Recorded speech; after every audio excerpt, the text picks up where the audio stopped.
Y es verdad lo que el apóstol el apóstol Juan nos habla en Juan 17:3 sobre la vida eterna. ¿Alguien recuerda ese versículo?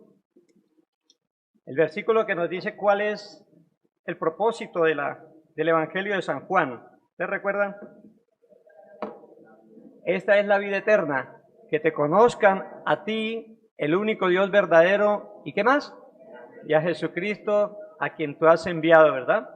Entonces, la vida eterna consiste en eso. Una vida eterna, ¿para qué? Para conocer a un Dios infinito. ¿Cuándo terminaremos de conocer a Dios? Cuando se acabe la eternidad, ¿verdad? Entonces tenemos una vida eterna para conocer a un Dios infinito. Y nosotros, como hijos de Dios, ya hemos comenzado ese proceso. Nosotros tenemos el privilegio de conocer a Dios. Y esa es una de las razones por las cuales estamos reunidos aquí en esta mañana.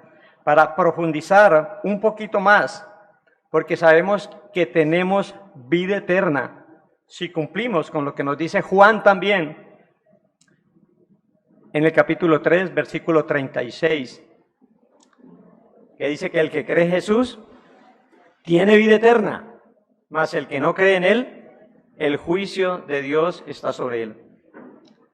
Si nosotros cumplimos ese requisito, tenemos la vida eterna y tenemos esa oportunidad de conocer al Señor cada día más y más, profundizar, introducirnos en Dios para conocerle un poco más, amarlo, respetarlo y admirarnos por su grandeza, por su amor, por su misericordia. ¿Por qué conocer a Dios? ¿Por qué es nuestro deber como hijos de Dios conocer a Dios? El conocer a Dios afecta toda nuestra manera de vivir como hijos. Y vamos a hablar del tema de hijos de Dios. Entonces, el conocer a Dios afecta mi relación como hijo y mi vida en todos los aspectos. En el aspecto de la adoración, cuando yo conozco a Dios, cuando yo reconozco su grandeza, cuando reconozco su omnipotencia, su poder, su sabiduría, su misericordia, eso afecta mi adoración. También afecta mi oración, la manera en que yo oro, el reconocer que Él es verdad, que Él existe y que Él es galardonador de los que le buscan, el conocer sus promesas y conocer sus advertencias también. Eso hace que mi oración sea más centrada conforme a la voluntad de Él. ¿En qué más afecta mi vida el conocer a Dios? En el estudio de la palabra. En la medida que conozco a Dios y me introduzco dentro de Dios, mi mente y mi corazón son iluminados por el Espíritu Santo y la palabra revelada se hace luz en mi mente para poder comprender los misterios que hay en ella. Pero lo más importante es que mi vida práctica es afectada. Una vida de rectitud, una vida de santidad es impulsada tras el conocimiento del Dios Santo, que es nuestro Padre Celestial. Como hijos debemos conocer a Dios y debemos preocuparnos cada día más por conocerlo, y lo conocemos a través de su palabra revelada. Es la manera como podemos conocer a Dios de una manera más profunda a través de la Escritura. La Biblia nos enseña en el Nuevo Testamento, aunque en el Viejo Testamento también habla, de que somos hijos de Dios. En el Antiguo Testamento Dios escoge a un pueblo para sí, a Israel lo llama su hijo, pero en el Nuevo Testamento hay una énfasis especial en la paternidad de Dios sobre los que han creído en Jesús. Es un tema a reflexionar. Estudiando este tema, me ponía yo a pensar que la Biblia tiene verdades que, aún siendo nosotros cristianos, aún no tienen cabida en nuestro corazón ni en nuestra mente. El pensar que soy hijo de Dios, el pensar en ese privilegio tan maravilloso, saber que soy hijo de un ser que es todopoderoso, que todo lo llena, que todo lo sabe, un Dios que es luz, un Dios que es amor, debiera embargar nuestro corazón de mucha alegría, de mucha confianza. El saber que tenemos un Padre Celestial que nos ama y que siendo enemigos fuimos reconciliados. Y ahora no somos enemigos, sino que somos hijos de Dios. Somos adoptados. Dice Efesios, yo lo invito a que vamos a Efesios capítulo 1. Efesios capítulo 1.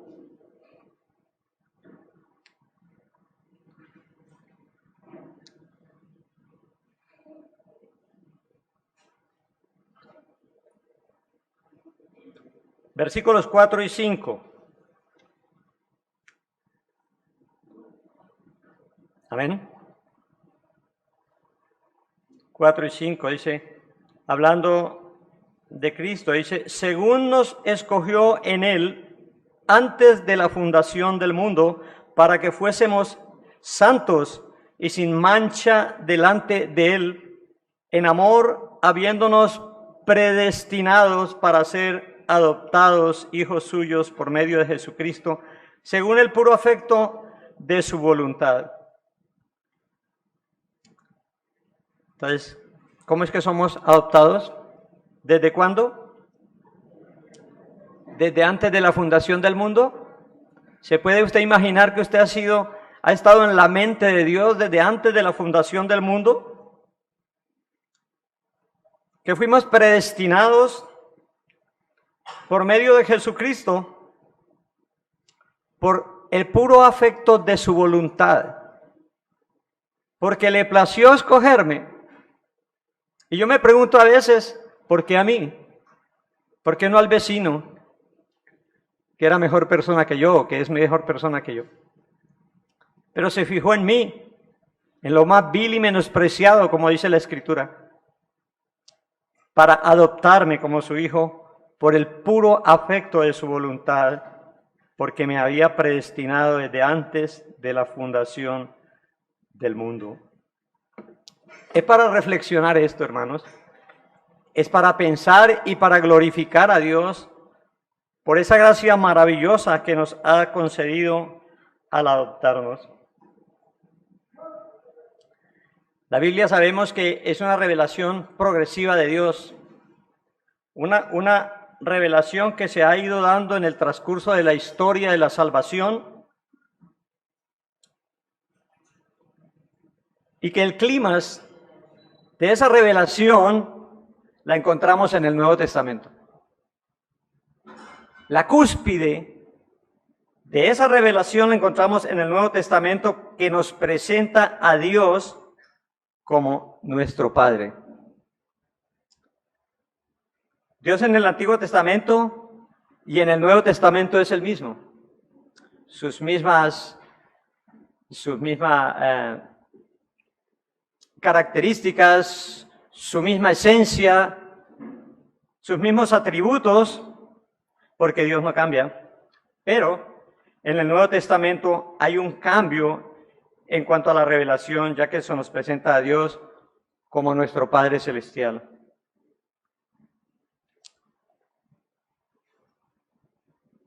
Las personas del Antiguo Testamento estaban bajo la ley,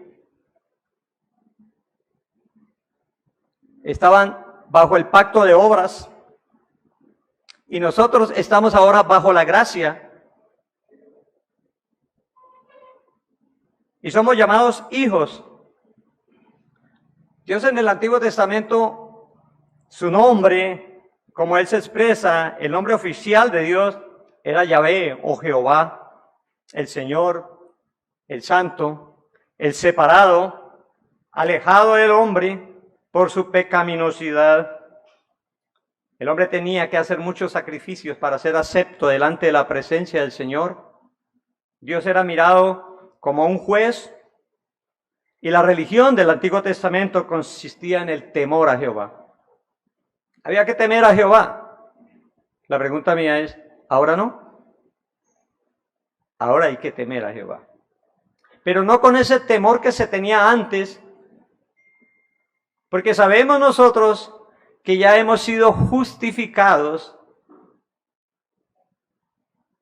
eternamente por el sacrificio de Jesús, por la obra expiatoria de Cristo.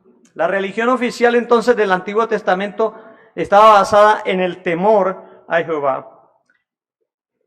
En el Nuevo Testamento, Dios se nos presenta como el Rey que es y que ha sido, pero que ahora, en su misericordia, por su propia voluntad, nos ha adoptados como hijos.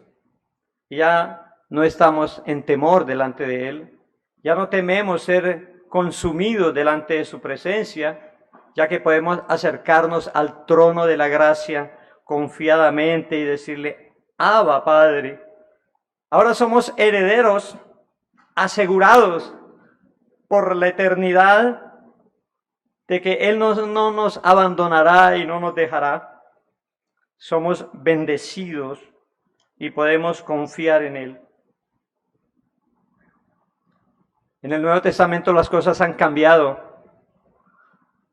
Ya no es como en el Antiguo Testamento que todo se basaba en las obras, tratando de cumplir la ley para ser aceptos delante del Señor. En el Nuevo Testamento no es asunto de religiosidad, sino es un asunto de relación con nuestro Padre Celestial. Una relación que se la debemos a Cristo. Una relación que solamente por Cristo nos es concedida, porque Él nos reconcilió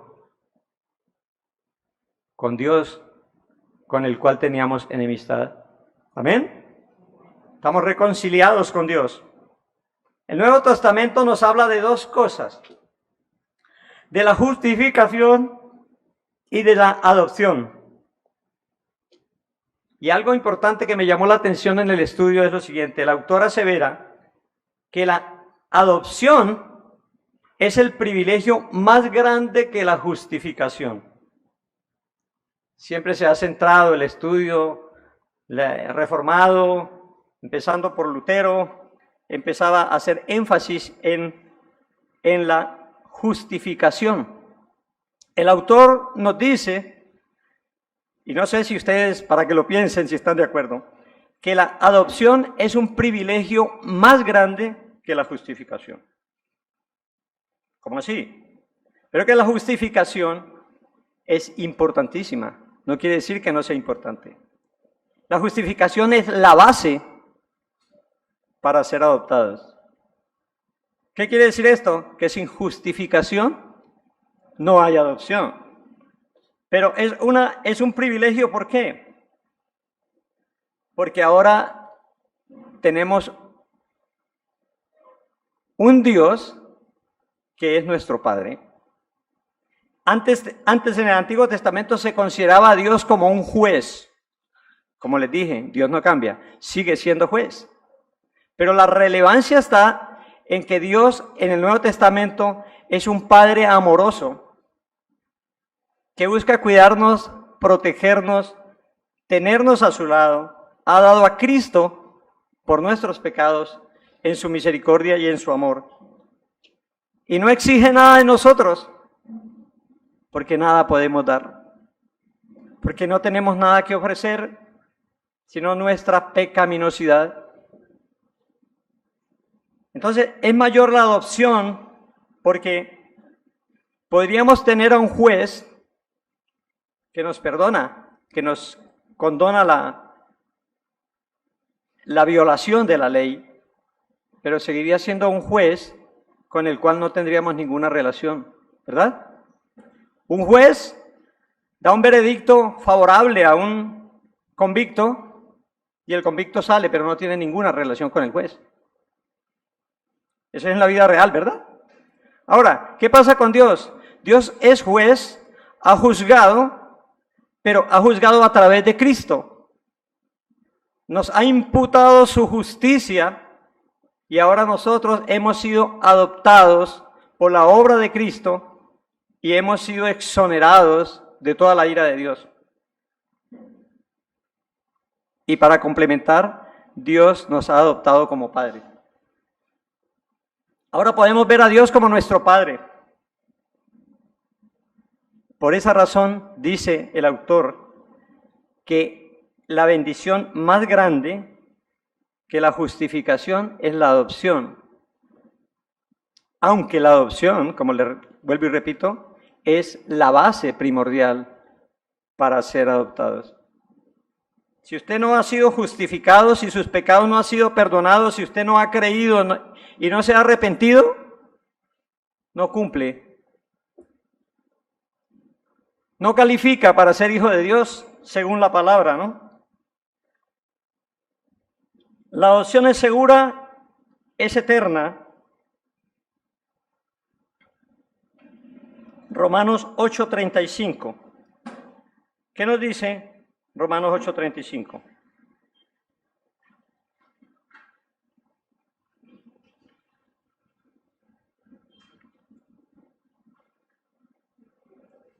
Algo muy agradable. ¿Quién nos separará del amor de Cristo? ¿Tribulación o angustia o persecución o hambre o desnudez o peligro o espada?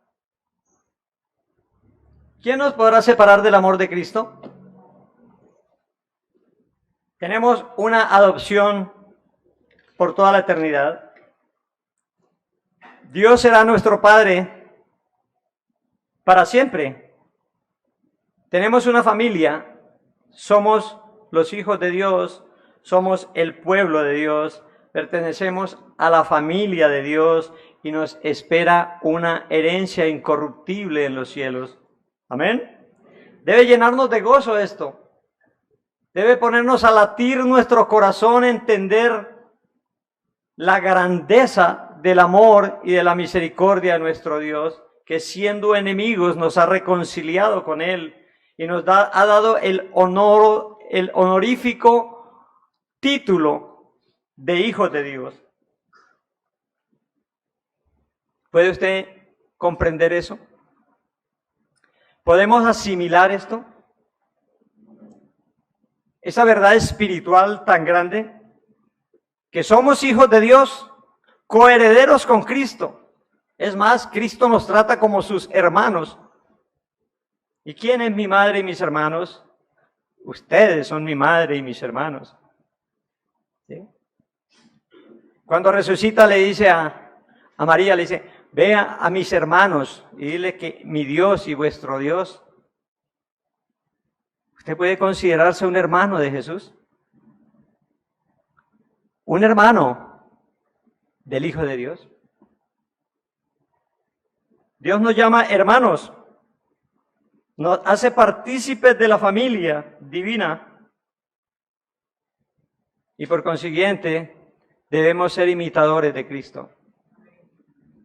Debemos andar como Él anduvo, debemos personificar en nosotros a través de la obra del Espíritu Santo a Cristo, encarnar a Cristo. Encarnamos a Cristo cuando encarnamos la palabra de Dios. Cristo y la Biblia es lo mismo, es el verbo. El verbo que se hace carne debe habitar abundantemente en nosotros para que produzca la transformación en nuestra vida y ser cada día más semejantes al Señor, a nuestro hermano mayor, Jesucristo. Por consiguiente, debemos imitar a Cristo y vivir, caminar como Cristo caminó en esta tierra, como Cristo vivió. ¿Y cómo vivió? Cristo vivió en una obediencia total al Padre. Cristo vivió en una comunión continua con su Padre. Dice que en horas muy tempranas Él se levantaba a hablar con el Señor, a encomendar su camino a su Padre. Nada puede hacer el Hijo sino lo que ve hacer al Padre. Mi comida y mi bebida es hacer la voluntad de mi Padre. ¿Hacemos eso nosotros? En nuestra vida cotidiana, de todos los días, debemos vivir en esa perspectiva de imitar a Cristo, en una dependencia absoluta de Dios, haciendo solamente la voluntad del Padre para la gloria del Padre. En Mateo 5, del 5 al 7, están las bienaventuranzas.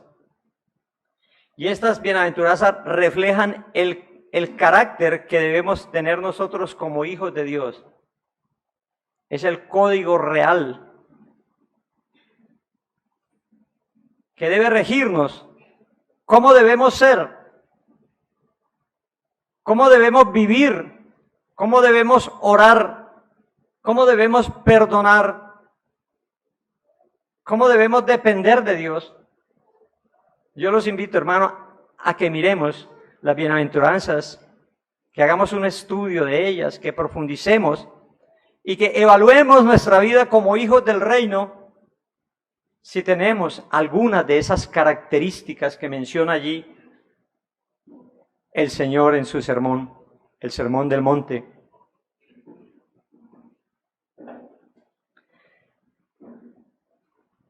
Maravilloso es saber que somos hijos de Dios. Maravilloso es saber que tenemos un Padre misericordioso que no nos dejará, que no nos abandonará, que estará con nosotros hasta el fin de los tiempos y que podemos acercarnos a Él confiadamente, sin temor a ser destruidos, porque Él es santo. Nosotros, a pesar de todo, seguimos siendo pecadores. Pero la gracia de Dios, la justificación, nos hace aceptos delante del Padre.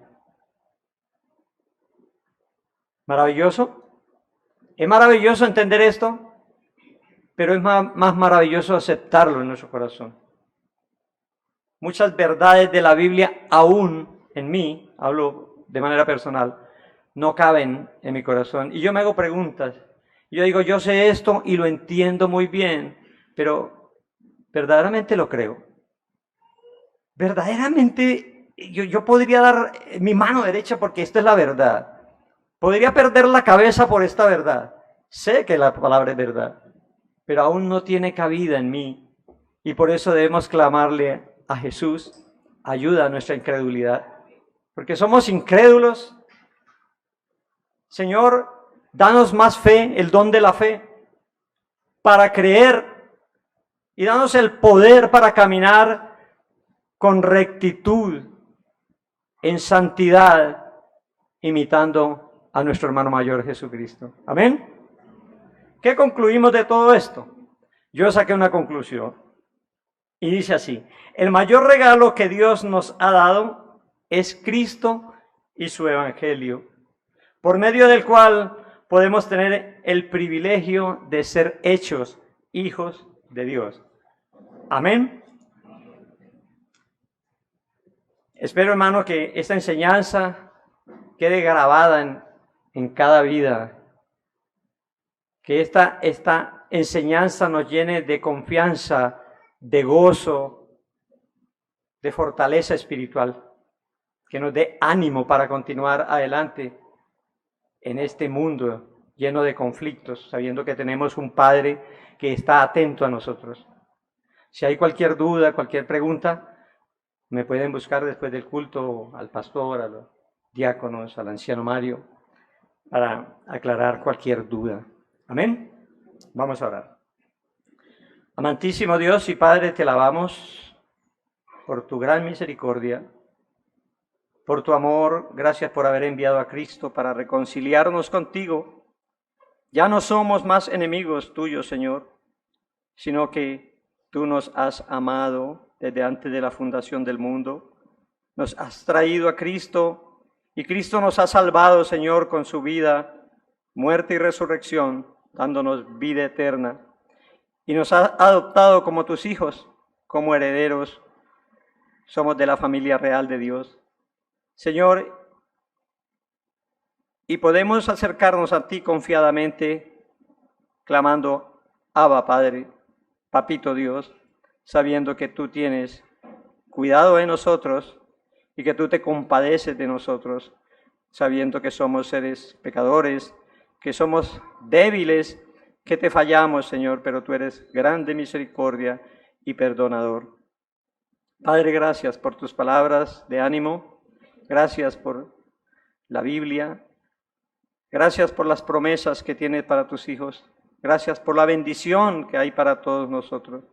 Gracias, Padre, y te pedimos que nos hagas conscientes cada día, cada mañana, cada tarde y cada noche que somos tus hijos y que por consiguiente debemos actuar, vivir, pensar y hablar conforme a un hijo de Dios. Muchas gracias te damos, Padre, en el nombre de Jesús. Amén y amén. Hermanos.